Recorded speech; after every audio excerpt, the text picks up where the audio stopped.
आप मान लो, अगर आप किसी का नाम ले रहे हो और कोई चीज़ अंधेरे से आपका नाम वापस ले, तो क्या आप जवाब दोगे? ये सवाल पूछने वाला आदमी दूसरों के लिए डर तोड़ता था। लोग उसके पास जाते थे तकलीफ लेकर और वो उन्हें लॉजिक देकर वापस भेजता था। लेकिन आज लोग उसकी मौत से डरते हैं। उसका नाम था गौरव तिवारी और ये उसका आखिरी केस है। इस वीडियो में कोई फेक चीज़ नहीं है, ना ही कोई सस्ती सी ओवर एक्टिंग, सिर्फ है तो डॉक्यूमेंटेटेड फैक्ट्स और वो सवाल जिनके जवाब पुलिस के पास भी नहीं थे। आज हम देखेंगे कि एक कमर्शियल पायलट कैसे इंडिया का सबसे बड़ा घोस्ट हंटर बना और उस रात आखिर क्या हुआ जिसने सब कुछ बदल दिया। एंड तक रुकना, क्योंकि आखिर के 5 मिनट आपकी सोच बदल देंगे। गौरव तिवारी कोई तांत्रिक नहीं था जो नींबू मिर्ची लेकर घूमे। He was a commercial pilot. उसका दिमाग डिसिप्लिन, साइंस और फिजिक्स से चलता था।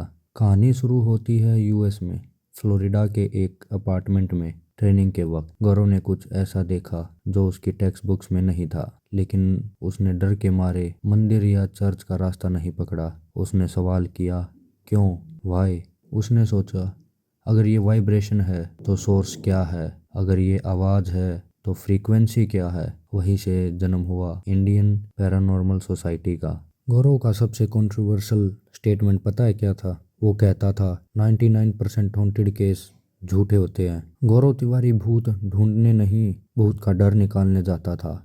वो चेक करता था इंफ्रासाउंड्स, वो फ्रीक्वेंसीज जो कान सुन नहीं सकता पर बॉडी रेस्टलेस हो जाती है। कार्बन मोनोऑक्साइड जिसकी लीकेज से हेलुसिनेशंस होते हैं। स्लीप पैरालिसिस जिसे लोग साया समझते हैं। वो दुश्मन बन गया उनका जो डर बेचते थे, पर वो हीरो बन गया उनका जो सच जानना चाहते थे। गौरव ने 6000 से ज़्यादा लोकेशन विजिट किए, भानगढ़ फोर्ट से लेकर पुराने कब्रिस्तान तक। पर हैरानी की बात यह है कि उन 6000 केस में से सिर्फ 5% ऐसे थे साइंस से एक्सप्लेन नहीं कर पाया। सिर्फ वो 5% जिन्होंने शायद उसे अंदर से हिला दिया था। उसके टूल्स फ्लैशी नहीं थे। वो कहता था मशीन सिर्फ सिग्नल देती है, डिसीजन इंसान लेता है। वो ईएमएफ मीटर से भूत नहीं, इलेक्ट्रोमैग्नेटिक इंफ्रारेसिस नापता था। वो ईवीपी रिकॉर्डर से घोस्ट टॉक नहीं, इलेक्ट्रॉनिक वॉइस फिनोमिना रिकॉर्ड करता था। वो कहता था कि डर तब शुरू होता है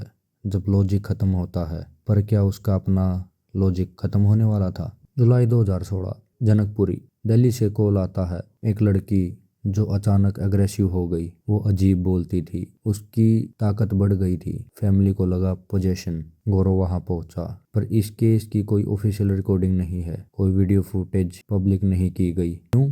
क्योंकि इन्वेस्टिगेशन खत्म ही नहीं हुई। ये उसका आखिरी असाइनमेंट बन गया। इस केस से वापस आने के बाद गौरव बदला बदला सा था। उसने अपनी वाइफ आर्या से कहा, मुझे लगता है कोई नेगेटिव फोर्स मुझे पुल कर रहा है, मैं उसे कंट्रोल करने की कोशिश कर रहा हूँ। सोचिए, एक ऐसा आदमी जो 10 साल से लोगों का डर निकाल रहा था, वो खुद कह रहा था कि कोई उसे खींच रहा है। उसकी माँ ने हमेशा मना किया था रात को बाहर जाने से, पर उस रात डर नहीं, डेस्टिनी जीत गई। ये बात है 7 जुलाई 2016, द्वारका अपार्टमेंट।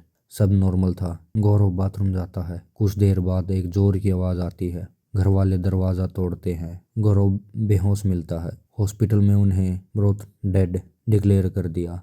पोस्टमार्टम रिपोर्ट ने सब को शॉक कर दिया। पोस्टमार्टम रिपोर्ट में आया कि गौरव की डेथ हैंगिंग से हुई है, बिना किसी रस्सी के, बिना किसी सुसाइड नोट के। एक खुशहाल इंसान जिसके पास करियर था, फेम था, वो ऐसा क्यों करेगा? पुलिस ने केस सुसाइड कहकर बंद कर दिया, पर फैंस के लिए सवाल अभी शुरू हुए थे। कुछ सवाल जो आज भी हवा में हैं।